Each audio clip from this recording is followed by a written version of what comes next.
Hello guys, welcome back to my channel. You are watching Jaravelling. And if you're new here, my name is Jara and I make vlogs about my life here in Japan in general. In my previous video, I actually gave some new tips for new ALTs. And if you haven't watched that video, I will put the link in the description box or somewhere here. And today, I thought of more things that hopefully can help you adjust at your new school. So let's get started. My first tip is to learn how to use the printer, photocopier, and everything else you might need to make materials at school. So when you're new, asking is the rule of the kingdom.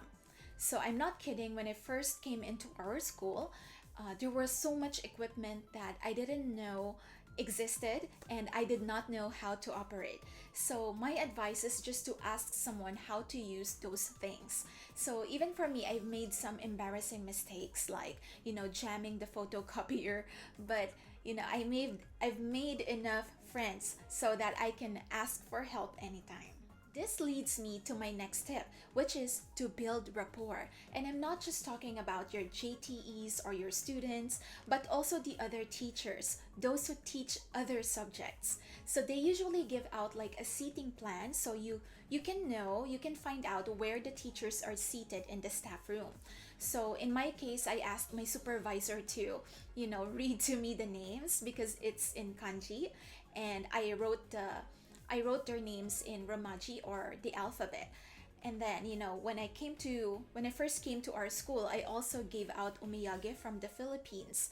I remember giving them, candies, pastillas, and chocnut.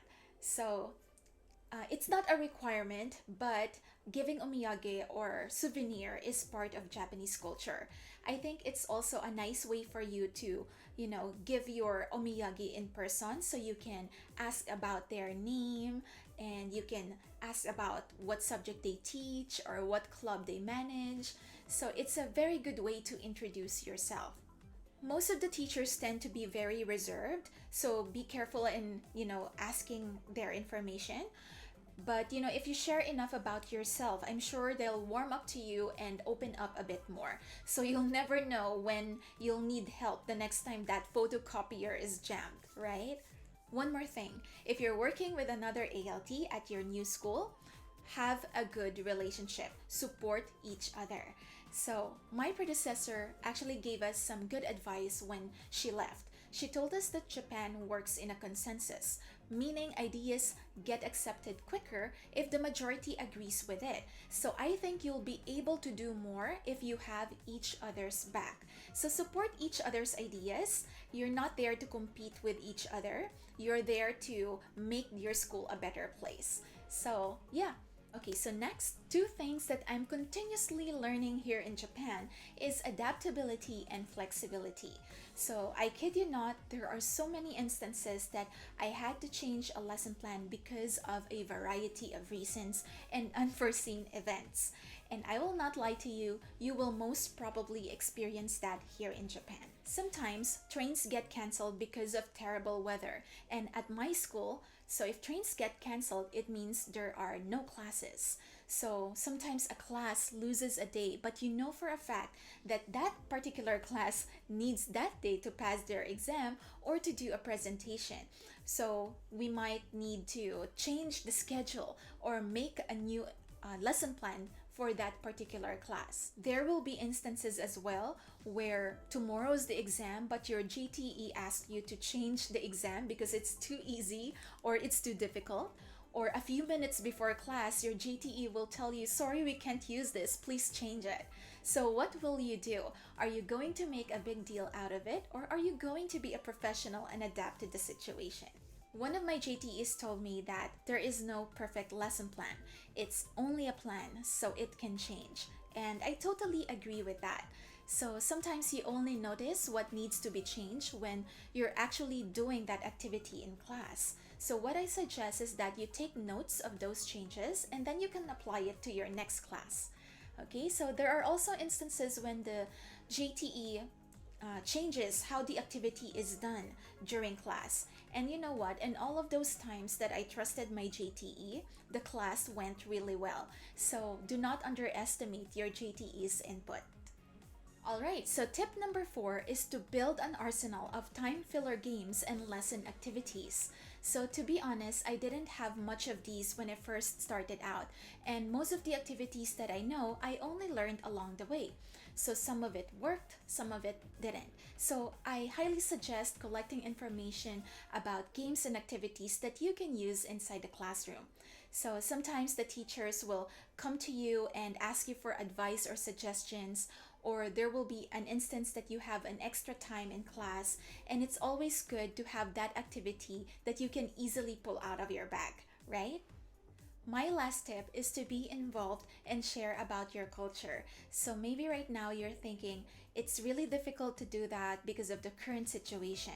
Like, we have to consider social distancing, we wear masks. So how can I increase my involvement at school or at the community?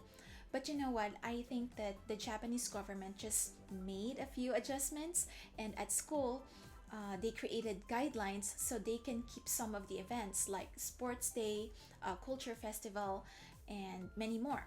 So you can still participate in those events and be present for your students, cheer for them, and enjoy it, right? And whenever I get a chance, I also try to incorporate Filipino culture into my lessons. And I'm not saying that you should do that in all your lessons, it's going to be hard for you to do that. It's not about forcing your culture to your students, but it's about giving them a new perspective so that they can learn more about other people's culture. Hopefully, it will encourage them to learn more about their own culture and to see the world. Also, if you're on the JET program, remember that you are not just here in Japan to teach, but also act as a cultural ambassador. So I hope you enjoy teaching with your students and sharing about your culture. Alright, so I think that ends our video for today. So if you're an ALT who's been teaching here in Japan for quite some time, so give us some words of wisdom. Share what advice you want to give to the new ALTs. So type it in the comment section down below. And let us know if you're an incoming ALT or a new ALT. So how are you preparing for your move to Japan? So I know that Japan has been taking a long time to open up its borders, but I pray that God will remove that stress, will remove that anxiety of waiting. I pray for God's protection to be upon you, for favor upon favor as you prepare for the day that you'll move to Japan.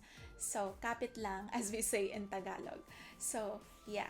Maraming salamat sa panonood. Thank you so much guys for watching. So don't forget to follow me on my socials. So I will link it somewhere here.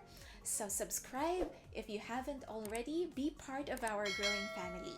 So yeah, stay safe and healthy. I will see you guys in my next video. Bye!